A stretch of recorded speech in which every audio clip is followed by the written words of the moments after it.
Yeah. Well, we saw some interesting stuff during the T1 Life Esports matchup.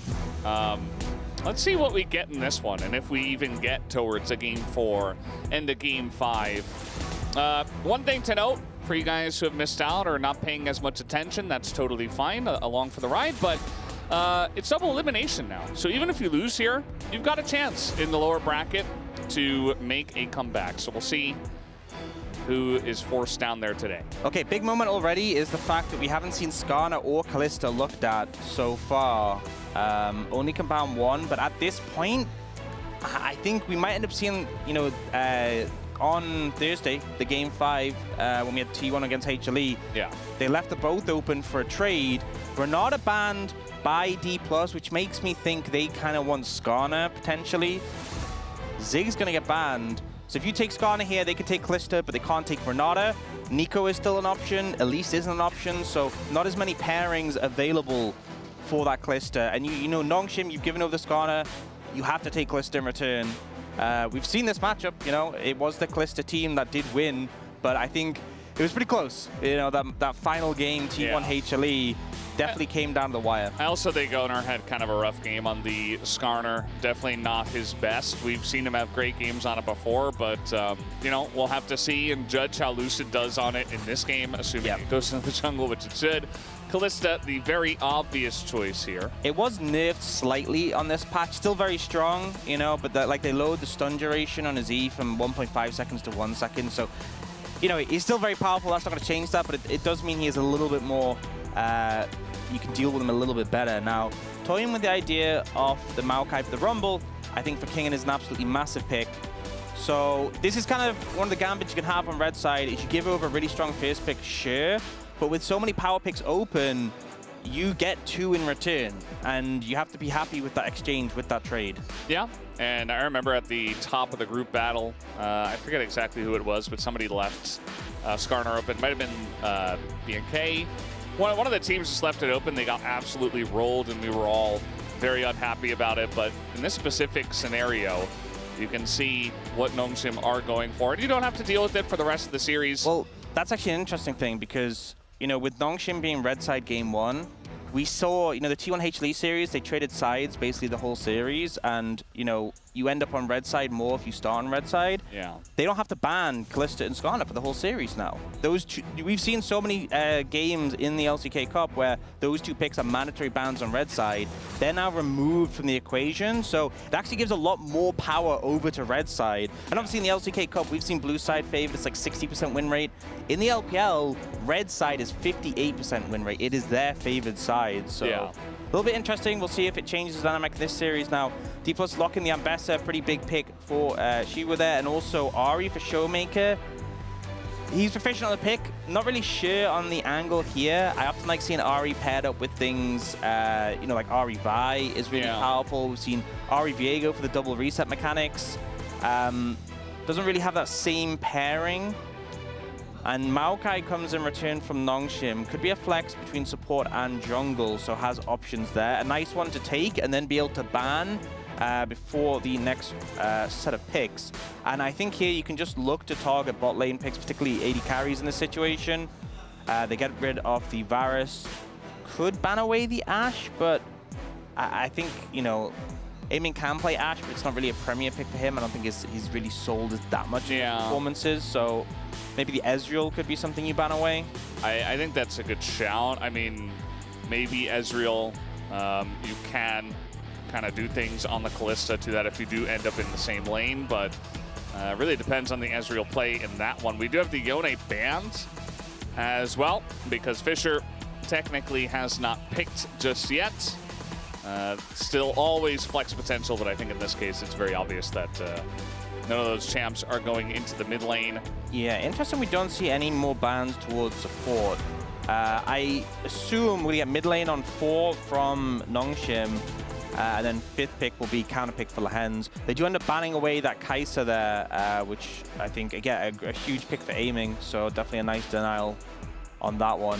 Especially with a lot of CC on the team, you know, all the picks so far from D+ can easily set up Kai'Sa to dive in and blow up the target. Yeah, no, it feels like a good ban. What are we looking at here for the mid lane? Oh, no, it's just a support ban that you were calling for. It is the Blitzcrank. Shen is available. Yeah, I mean, a good ban specifically away from the hands. I think you have to take mid lane here, though, and see what they take in return. The Yone ban kind of telegraphed, you kind of do want an AD mid in this situation. You have an AP jungle, AP top. Is he going to do it? Fisher hovering the Neferi, but I think the Corki is the one that makes more sense. Decent lane matchup into the Ahri. Can obviously just kind of get up in her face and challenge her with your very high auto damage with the extra 2 damage. And now for D+ to pick a bot lane in this situation. Going into it, presumably you're going to swap, right? You don't want to play heads-up lane against Kalista, especially when they have counter pick. The Ezreal looking like the option for aiming, something he's very comfortable on, and it also gives Beryl kind of freedom to take what he wants. Ezreal pretty good at playing independently. Yeah.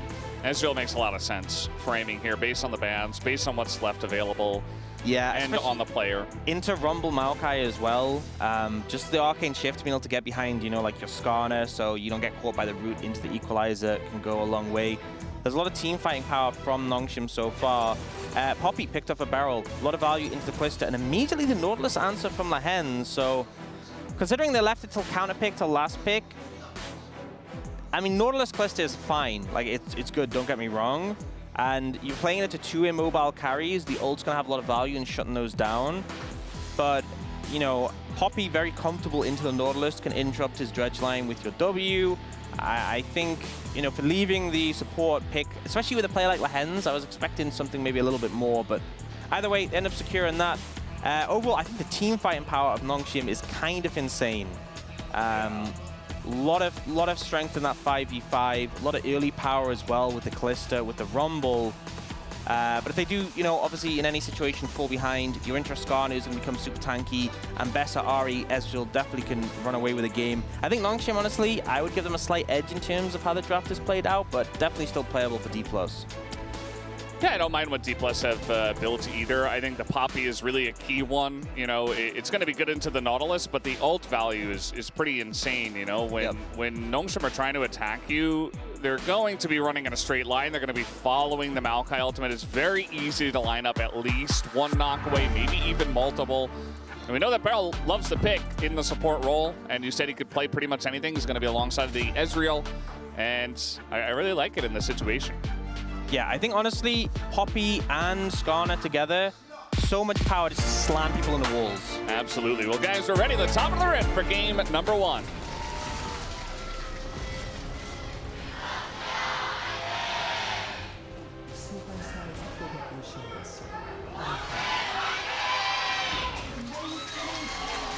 Alrighty, here we go. Game 1. We are on the Nongshim side of the arena at this point in time, and it is packed in here for Nongshim up against D+ Kia. And the fans are going wild already. Let's see how crazy this series is going to get. I think on paper, I was very excited to see DK, kind of a very wonky team, and Fearless. You know, a pretty standard draft to start, but I think they could immediately begin to start picking weird stuff as the games come along. But also Nongshim, you know, with La Hen's, they could do a lot of crazy stuff. They are the underdogs. They might take some big risks. I think we're going to get some pretty interesting games as this best of 5 comes along. Yeah, Nongshim end up in this situation where they're in the top side. I think perhaps trying to match the bot lane of D+. They definitely want standard lanes, so they're hoping that Ezreal and Poppy show up here, but they won't be. They're in the bot lane. I think for D+, you know, I was talking a bit about the Poppy-Skarner combo. Brutal if you're being dove in like a side lane turret, so I really think the plan for them should be stack up waves, have Skarner come bot, and just kill Kingen if he's ever bot lane, if he shows up. For now, he's just bullying Showmaker in the mid lane, giving him a hard time. And she will move down. Yeah, I'm not sure what a level 1 Mbessa is going to do against these two, especially now that Showmaker's already chunked. Yeah, it's not ideal. Rumble, you know, for a melee champion, just the harpoons early, a lot of threat, has a lot more value than like, she was just here to leech a bit of XP, whereas Kingen was really actually contributing. Now, we do see La Hen's resetting, and I think this makes a ton of sense. Kalista can, you know, we've seen occasionally Kalista top. she was not going to be able to do anything to Jiwoo, especially already being down. Oh, Beryl? Yeah, Beryl's just kind of getting in there, and he's alone. 1v2, maybe even 1v3 soon. I think he's just dead. Yeah, just Beryl things and aiming. Well, he's going to get out, and a lot of damage has been done to Lehens, but that's not worth it to just give first blood to the Maokai. Just Beryl doing Beryl things. He's died in that exact same spot on Poppy before, not the first time. Yeah, and clearly the plan was, you know, if you chunk them out, it sets up an easier dive later, but I feel like this is textbook Lehens, where he will rotate down towards the weak side, try and cover them, try and be defensive, try and be there to counteract a dive. And now with Beryl dying and Ignite being on cooldown, I don't see any scenario where they go for that dive play onto Kingen. They kind of missed the window. First blood to Gideon as well, a nice start. So yeah, D+'s plan's already kind of going to miss on the back of this one. Yeah, it was definitely a bit of a weird one. Meanwhile, aiming, just kind of hanging out, farming. Yeah. Lista very much can hold her own against the Ambessa 1v1. Yeah, this is the point I was kind of making. Like, we've seen Callisto top before. It is a nightmare for melee champions. Obviously, this is Jiwoo swapping to top, but there's not really much Ambessa can do in that matchup unless Jiwoo really misplays. He'll just bully the Ambessa out pretty consistently. Lucid just passing by, wants to go for the double scuttle. And I don't know if he's going to be able to get it. He does actually have position on it, and he has smite. So into the brush, but there is vision here for Gideon, not going to be able to smite it away. Looks like he did use his smite, or maybe it wasn't off cooldown yet. Either way, does go the way of Lucid, so double scuttle to him. Yep. Good work, just getting a little bit of an XP lead built up over the Maokai. Still down in gold from that first blood though. But yeah, seeing this matchup, it's pretty hard because obviously as the Ahri, you have to land those skill shots, but Corki can kind of just walk at you and auto-attack, and there's not really too much you can do in return. So Showmaker not having the best time so far. We'll see a replay of this. So clearly Beryl thinks, I found King and he's against a wall. What a mistake, what a goof. Easy chance to chunk him out before he gets the tower. And then Lehens is there, and suddenly, perhaps not so much of a goof. Lehens saving the dredge line for a really long time in case it was needed, in case Beryl flashed. Beryl holds his flash, and aiming. Fortunately, he's playing Ezreal. I mean, I don't think he would have stepped up if he wasn't playing Ezreal, but any other champion might have been in a bit of trouble eating that dredge line, but obviously he is fine in that situation. I do also want to mention Lehens going the Glacial Augment. This is something he's been doing in all his Nautilus games so far. Most people go on Aftershock. It's been a while since we've seen Glacial Augment be popular, but Lehens really believing in the strength it has. If you press ult, you get that slow field. One thing is it does make you very squishy compared to Aftershock, but also, like, if you ult Showmaker or aiming, they're going to dash out of the slow field. So, you know, I'm not sure how much value it has here, but Lehens definitely believes in it, and he has often been a bit of an innovator when it comes to rune choices. So we'll see that in play in these skirmishes, but especially into a Poppy with Aftershock. You're a lot squishier. Yeah, it might be a problem for him, although we have seen a lot of Nautiluses, Elises, a lot of supports just dying a whole bunch nowadays. I'm not sure if it's a meta thing or maybe just the picks that we're seeing a lot. I mean, it makes sense for Elise, but also Nautilus at times can sometimes get himself into trouble in that manner. We often talk about the top teams defining the meta, and when Beryl is on the top team, he's defining the meta as just, you know, living life fast and loose, living it on the edge. Yeah, this is the way to play the game. Fisher going very far up. This is a Skarner who can pull him back just a little bit, even with the Valkyrie. Nice big hits comes out from the Skarner. And Fisher is chunked out right before this grub fight, but Showmaker also a little bit low, has his ult available, and you can see Nongshim kind of pulling away, but the top wave was pushed in, so aiming is not here yet. And so Nongshim just going to say, okay, you don't want to fight over the grubs. We'll take the grubs then, I guess. Yeah, I would have thought getting Fisher that low and him being out of mana, this is surely enough. 2 is greedy. Okay, well, there you go. The flash on in there, going to get some revenge onto Gideon. He doesn't have his flash, used it in the kill bottom. So it was all mind game from Beryl. I'm going to force Gideon's flash. And then, when we fight for grubs, it'll be down, and it's a free kill for us. This was super greasy. Like, we had an XP lead from Lucid due to the fact he got, like, the double scuttle earlier. He had level 6 advantage over Gideon. Fisher was low, like, Nongshim couldn't fight. You already got 1 grub. If you're playing for the feats of strength, you've already denied 1 coming from those grubs. Yeah. Like, they didn't need to go for a second. The second was greed, and it cost them a kill. And now almost a 20 CS lead in the jungle. Yes, that's all good and true, Ox. I choose to believe that Beryl set it all up, and he's the one who made it happen. He mind-controlled them to stick around, and he did a great job of that because, yeah, this decision, not the best from Nongshin. They're like, okay, we're going to get in, get out. No, you're not. They could have left already. They could have already been gone, you know? They gave a window for D+ to turn it around. Aiming is the one who gets the kill as well, so definitely not ideal. Greedy play. D+ doing a good job to punish now. And we have the swap lanes, you know, bot lanes in top lanes in bot, but we are getting some standard lane play. Kingen kind of just roasting Xiwu at the moment. Yeah, and one other thing to mention in this game is that, you know, Gideon, he did get that kill early on. He got the first blood, but he's down almost 20 CS. So the fact that he died, the fact that Lucid has just been power farming, you know, Gideon spending a little time going for the kill, etc. And you can see that because of the kill, because of the first blood, Gideon is kind of on parity at the moment, but Lucid definitely getting a big farm lead at this point in time. So he's kept that jungle gap very stable, not much of a gap at this point in time. He's going to hit that hard steal really quickly on the Skarner, and Skarner's been a big issue for a reason. He's been almost permabanned for a reason, and I think Lucid's going to show us why. Yeah, absolutely. Oh. Yeah, trying to go for the dive here, thinking it's just aiming, but in fact, Beryl was here, and now couldn't dash for quite a while, and Lahens went back in, has to flash away, misses the hook. Probably glad that he did, because might have died if he hit that one. Yeah, very messy. Good moves from Beryl to kind of bait them into that one and then stun Lahens. The Callisto ult does save them from that situation, but it's not clean, really.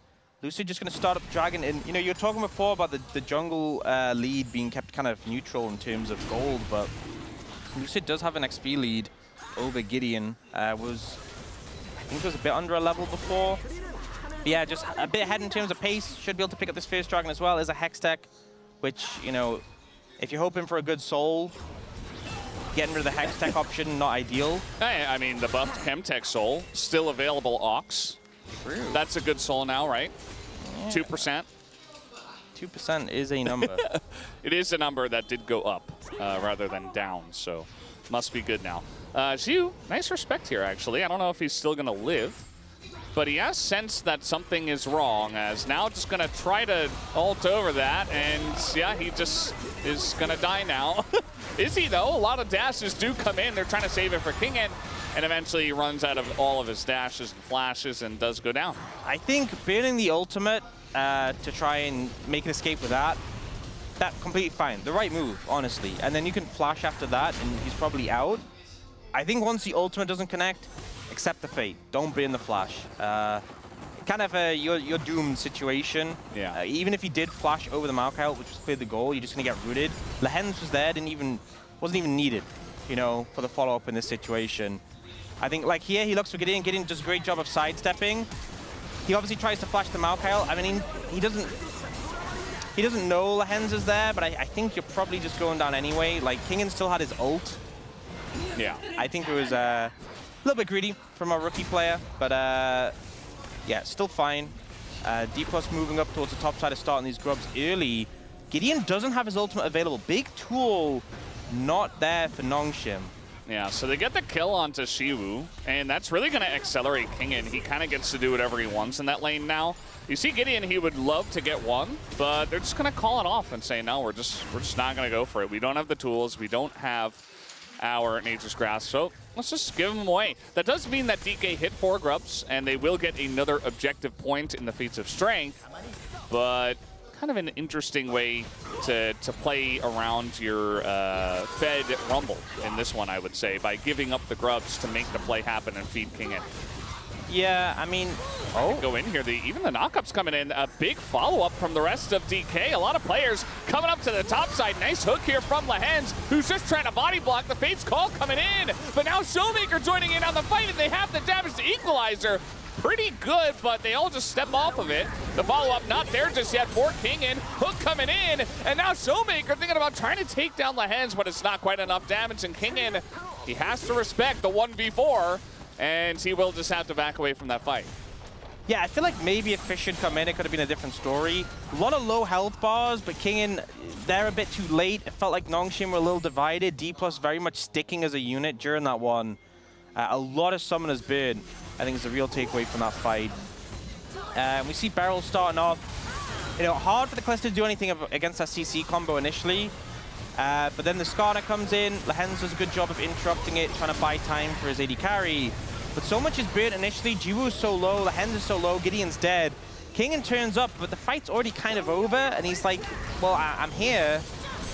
You know, we can try. And he flashes away too. Yeah, just has to kind of flash out. So not really ideal. Maybe if they'd committed the Corki TP as well, it could be a different story. But then, you know, maybe Jiwoo TPs in too. Regardless, D+ getting a little bit of an advantage there.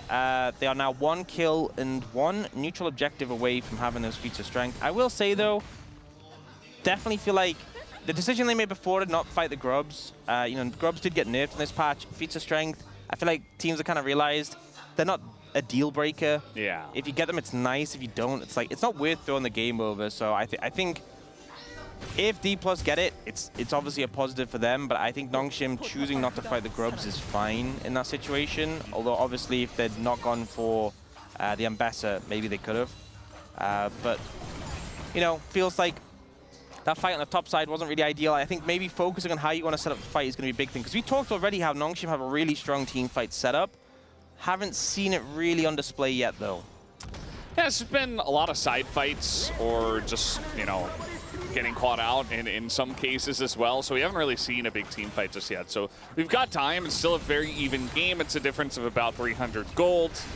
Yes, ahead on the feats of strength, and yes, ahead on the Grubs are DK, but really might just come down to when we actually get the teams going head-to-head and fighting. Xiu up a level here. Kingen doesn't really seem to care. Hasn't hit either of his harpoons, and now Xiu getting in there, wants to fight, but now Gideon shows up again, and Xiu getting pushed under the turret here, gets rooted once again. Do they have the damage? Yes, they absolutely do. And the two of them will take down Xiu once again as he gets caught out there. Showmaker going for the dashes. A respect flash coming in, and he got a fight on the bottom lane as well, as here comes an ult, and Beryl trying to actually knock him away from the True Shot barrage. They want the kill onto Lehens. Meanwhile, Fisher getting chased down by Lucid, and he'll pick up the kill. Now we got more fighting on the bottom side as Lehens. Did he go too deep is the question. Beryl desperately wants to take him down, and he will, but he also falls, and here's Showmaker once again. And in this 2v1, I don't think Jiwoo's got a chance. That's a big kill here for Showmaker. Picks up a lot of gold as well. Yeah, big edge over to D+ on the back of these plays. Lucid cleans up mid. Showmaker uses that time to clean up bot. Feels like the whole team is helping each other out in these situations. And they end up coming out ahead, and it's enough for them to get that dragon as well. So they will get a feat of strength. They didn't get the first of 3 kills though. So not got the full feats yet. But here, yeah, all cooldowns burn here by Kingen, so she was like, I can win this trade. Not a fair fight though. And you know what this says to me? He's really sick of lane swaps. He wants top lane 1v1 again, and he's just not getting it. He's denied. Yeah. You know, he's like, oh, late laning phase, I can 1v1 my opponent finally. No, you can't. Never. This is a good move from Beryl, honestly, knocking the Kalista away.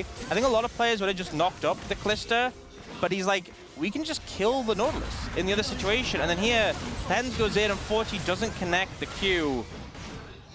Hard to say, because the Poppy's there to interrupt, so I'm not even sure if Jiwoo would have been able to kill aiming there if the Q connected, but it would have been definitely closer. Then Showmaker turns up and just picks up the kill, cleans up. And we obviously didn't see in the replay, but Lucid also picking up that kill mid. Yeah. A lot of advantages. You can see the advantage of the Poppy and the Nautilus as well. Beryl just making Lehens' life very unfair, as now we got Xiu on the flank here, wants to go, and he's going to miss his ult. The disengage Maokai ult, very good here. As now you can see DK, they need to punish, or at least they're going to try. They get the 1 kill. And now they're looking for a bit more. Keep in mind, Kingen not here, not even bothering to TP. Fisher going to get grabbed. The flash, the turn, and Jiwoo has to cleanse to just get out of it. But Lucid is not done just yet. They're gonna leave Jiwoo alone under the turret, and down he will go as well. DK, they will get what they came for. You know, and I was complimenting Nongshim in the decision-making. Kingen nearly getting 1v1 by the tower. I was complimenting Nongshim on the decision-making earlier, choosing not to fight when it wasn't favorable for them. completely opposite done here. They opt to leave King in bot. In and of itself, that decision is okay, only if you just disengage from the fight. And the thing is, they made no intent to disengage here, right? Lehens create some space, that's fine. I don't think there's a problem here. They start working on the Herald. She was on the flank, ult misses. Herald goes. Get out. Why is Lehens going in now? Why is Jiwoo pushing up? They're really not showing the intent that they wanted to leave. And honestly, they could have potentially sacrificed Gideon and let him pick up the Herald, and this would have gone way better. But instead, they're losing 3 people for this play. I think 1 kill and getting the tower bot lane and getting the Herald, I think is weird. But it just felt like they were indecisive there, and as a result, D+ got way more than they should have been allowed. And they were just clinical in the way they punished. Yeah, they definitely were. You can see the feats of strength were picked up by Nongsim, funnily enough. You know, the first tower does go the way, but a lot more stuff is falling to the way of DK right now. More kills. You got another turret falling here in mid, going their way. And they really just have the momentum. They're playing like a team. They're taking pretty much every objective. And even looking for another turret down on the bottom side here is Xiu, but great wave clear from the Corki is going to delay that plan. But whole team rotating over, maybe looking to get a punish on a Fisher. He doesn't have his flash, and yeah, 1 Valkyrie, that's not enough to get you out, buddy. He's just dead, not respecting the rotation, and he'll go down along with another turret to the side of DK. We're really just linking everything together one by one, getting more and more advantages. Yep, and it feels like the 4-man of Lucid Showmaker aiming barrel, you know, Xiu hasn't had a great time this game. He's kind of been punished, but the rest of the team have been making things. Yeah, that you can't do that. He does have Fate's Call, but he's almost baiting his team into a rough spot as Xiu is going to get on in there on the flank. He's got the Callista hopping away, and you can see that they might just have to take the consolation prize of taking down the Nautilus again. But at least they get something. I feel like it wasn't terrible for Nongsim. Could have been a lot worse, but still, you're dealing with an entire Fed team. 3-0-4, 3-0-4, 3-0-4. I'm going to say something, Brendan, okay? Say it. If you had to put money on someone carrying a team fight in Nongsim, who would it be? It's probably Kingen. Probably Kingen, right? Yeah. He's the most fed. He's playing his Rumble, which is really good on. And yet Nongsim, the past few fights, he's just not been there. And I'm not blaming it on him, but like, why are you fighting without your fed Rumble? It just feels like they're kind of opting into these situations, and they're like, you know, if a fight happens, a fight happens. And Kingen's like, guys, stop. Please. Like, you look at the items as well. Kingen's got his 2-item spike. He is actually legitimately very strong. Yeah. You know, despite the fact he plus a fed, he has 8,000 gold. The only person with more gold than him is the Gold King aiming. Yeah. And not even by much. Like, you have this giga strong Rumble, play around him. If you're gonna fight, he should be there. Yeah, I think probably the Korean side is saying the same thing. You know, we get a big zoom in on Kingen, who has just been side laning the whole game. And again, it's not really his fault. It's a team issue. It's like, okay, are you teleporting your Rumble in? Are you calling in a real fight? Or are you just dying and you're like, oh, whatever happens, happens. You know what? I'm going to go further and not say it's not really his fault. It's absolutely not his fault. Because when you're like, guys, I'll be ready in a minute to fight, and your team starts a fight without you, that's on them. That is true.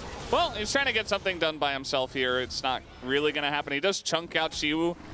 Nongsim, I don't think there's any real threat of them starting up an Otacon at this point. You know, maybe D+ just won't opt into a fight when Kingen's there. Maybe they realize the same. All right, Fisher is hiding on bush. I guess you could say he's fishing. Well, he's spotted now. So wait, the question mark pings are coming in. They're like, what is this guy? Wait, it's the bait. The Atacam bait. They're like, I'll just sit bot lane and look like, I don't know. Well, they're going to fight with Kingen. Is it too little, too late? They got the Maokai ult as well. They've got some sticks into the Otacon. They might just be able to take this and get out. I think DK just kind of let the ball drop there. Yeah. I think as well, you know, it was a very odd play, but you could see Fisher was bot. The ping started coming in from presumably Showmaker on a Fisher, like, why is this Corki bot? And he was like moving over, like, should we kill Corki? And then they all kind of realized, wait a minute, what's on the complete opposite side of the map? Yeah. So Atacam picked up for Nongsim. Problem is, they do lose Dragon. And Dragon is a lot more permanent than the voracious Otacon buff. I mean, to be honest, when you're behind, it's hard to really force good fights with Otacon buff. You know, they get it, and it helps them stabilize a little bit, but you're losing a lot more with the Mountain Soul point, as you mentioned. Yeah. Also one of the things what are with they the going to do buff, for the next 2 minutes? Yeah, and on top of that, and die? in terms of the gold you get, when you're a team who's behind, because one of the things, when you're ahead and you die with Otacon buff, it's 200 gold. When you have a bunch of shutdowns, like imagine if D+ had it. It's 200 gold compared to, you know, aiming would give 560 gold if he died. Yeah. But 200 gold isn't that much different from what Fish is going to give anyway with 0-3. Yeah. And the only relevant thing is you spawn faster, but it's now 15 seconds, not 5. Yeah. And also, what are you doing with that time? Is that something to take? So, you know, it's a minute away from Baron spawning the end of the buff. Well, I don't see the angle. They're looking for the fight, though. I mean, they're really going to try to force something. And credit to them, but I don't think it's going to work. Like, they're going to chunk out Xiu, and Xiu's getting pretty low. Actually, Beryl getting low as well. They're going to get the pick on him underneath the turret, essentially. But Kingen is the prize. 200 gold to go over to one of those guys, as they also get the mid turret. So Nongshim finding a way to get something. There's no Baron on the map, so they can't, like, go rush the Baron now with the extended withdrawals, but... Yeah, I think the timing is just the worst thing. The fact that Dragon was taken immediately after, the fact that Baron isn't up for a minute. And here, getting mid-tower is nice, is positive, obviously. But ultimately, in terms of gold from the kills, we end up seeing Beryl going down, obviously. I think it's you who picks up that kill. No, it's Fisher. So, bit of gold there, but we see G will go down in return, so a bit of gold there, and then a bit of gold from Rumble. In terms of the kill gold, they actually traded down. They got the tower, so it's kind of like, the tower is nice, but all the Otacon buff for a single tower. Yeah, I mean, they just... I thought they were going to struggle to get anything, to be honest. Yeah, better than nothing, I guess. They were able to squeak out like a tiny little thing. And they're keeping themselves somewhat in the game. A lot of shutdowns, right, as we mentioned. Yeah. They can find one big fight. There's still a way for Nongshim back in this game, but it's going to be rough because you don't have a lot of time, right? You got to fight very quickly. It's either over the Baron if DK want to go for like a T1 Baron, or you got to in 2.5 minutes, because obviously you have to fight for Mountain Soul. You're just going to lose if you give that one up. And Showmaker already has his Magi's 10 stacks, and he's going to be fishing for blood. Yep. He's going to be looking to fight. He is extremely fed, and he's not the only one. Yeah, and I do want to be clear, obviously taking the Otacon was a good play from Nongshim, and they did get some value, but definitely still need more to get this. Oh no. Well, getting up against the wall against this comp is not good, as Xiu's just going to die with his flash up. That's not going to feel very nice. As the equalizer comes down, Kingen also just going to die. And there's just no fight happening here on the side of Nongshim. Showmaker, you see, he's actually going to live as well, just barely getting healed there at the very end. And it's a big fight. Nongshim just la-di-da walking into the river, and they get punished big time. And the only thing that they can be happy about is that Showmaker didn't get more kills. He didn't get any, actually, as Beryl just thinking about dying to the Baron for some reason, trying to get some vision down. But DK are so far ahead now. Yeah, I mean, now the gold leads open up a bit, but it just feels like the reason the gold lead for the team wasn't as big was obviously there was an advantage for Kingen, but it just hasn't really mattered. And again, we have this fight. So firstly, Gio, you have to flash this. You have to expect this, see it coming, and flash away. I know obviously it's hard to respond to like a flash slam from Poppy, but you can. And as soon as he dies, the fight is just cooked. Kingen TP's in, but by the time he's there, the fight's already basically over. His equalizer also doesn't end up hitting Beryl and finishing him off, which, you know, wouldn't have won the fight, but at least they would have got a kill. I just think Nongshim are just so much less coordinated in this game than D+ have been. You know, I think it hasn't been a draft issue. They got Kingen fed, which I said was a big win condition for them, but they just haven't utilized him very well. Yeah. And it just feels like they're getting picked apart in some of these key setups. Yeah, they definitely are. And Lucid's been an absolute monster as well. It feels like a very easy game for him. It doesn't even feel like he's trying all that hard. He's just making all the right plays, as Lahen's trying desperately to make a play here, but he is on a ward, so it might just be free food for Xiwu. Yeah, I mean, I think he's just dead. Level 16 at this point in time, so yeah, he's just dead. Not really much to do, and this is right before the Mountain Soul is going to be given over to DK. Yeah, I mean, I can't really fault the Hens for that because I feel at this point the game is pretty doomed. You got to try something. You have to go for like it looks silly. It's like, why is he there? Well, because he's trying to go for a crazy flank. He's hoping they haven't warded defensively because they're so far pushed up. He knows the game is pretty doomed, so you go for a, you know, if it's a play that has a 5% chance of winning, maybe that's your best odds in a game like this, because the game is looking very low odds of them making a comeback. It definitely feels lower than 5%, as you were alluding to. So I think it's the right call, but it does mean that Mountain Soul now is picked up here by D plus Kia. And yeah, Ult gonna hit onto Jiu. He's just nearly dying underneath his own turret, flashing Gideon into the team as well. That's not a good spot for the Mount to go. Gonna kind of waste his ult. The Equalizer, I barely even saw it do any damage at this point because you're dealing with Mountain Soul. The shields are too big, everybody's too tanky, and everybody is too fed. Showmaker also level 16, and they're just gonna push to end the game. Very nonchalant. Yep, I don't think there's much that Nongshim can do. The fact they don't have the ult from the Maokai already and the Equalizer, a big hit. They'll probably try a last-ditch effort engage here and give it a shot, but Diplo's completely in control. Yeah. Let's see what they've got. They're trying to smite away the wave, but there's just another wave of minions coming in. And yeah, they got to try for something here in just a little bit. But Barrel, you know, he's just waiting.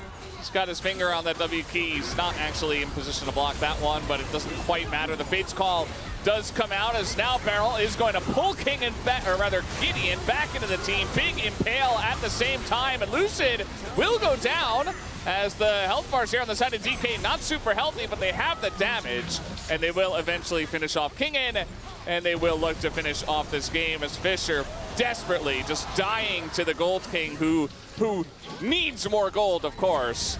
And down will go the Nexus. DK, very simply, just playing a better game of League of Legends here in game number 1. They take the win. Yep, I think, you know, a more coordinated team. I think there were questions. We haven't seen D+ play in a while. How will they have changed since group stage? Not much. You know, still look serious, still look like a very big threat, and quite comfortably dispatching Nongshim in that, who, despite being able to get some gold to King in, weren't really able to translate. It's only game 1. There's obviously chances to turn that one around, but D+ showing why they were so heavily favored in predictions. Yeah, nobody did go for Nongshim tonight on the talent side, but I don't think any flip-floppers after this game either. No, I don't believe so. Not really a big convincing reason to do so. Outside of the fact that I guess the early game was all right for Nongshim, but quickly they made a bunch of mistakes, and DK are just a very clean team. You know, we always like to highlight their wonkiness, but they're just a really good team. I think it's a double combination of Nongshim making these errors, which were kind of frustrating at times, but also a team like D+ ruthlessly punishing them. Because I feel like as much as Nongshim have played a lot of series so far in the LCK Cup, this is the team who are at the highest level right now, and they are the team who will murder you for any slight mistake that you might have gotten away with in your previous series. Absolutely. A fantastic sign. Guys, we're going to take a break and have the space. We'll be right back.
그래빵 나온다 이제 슬슬 돼. 어. 그래빵 나와.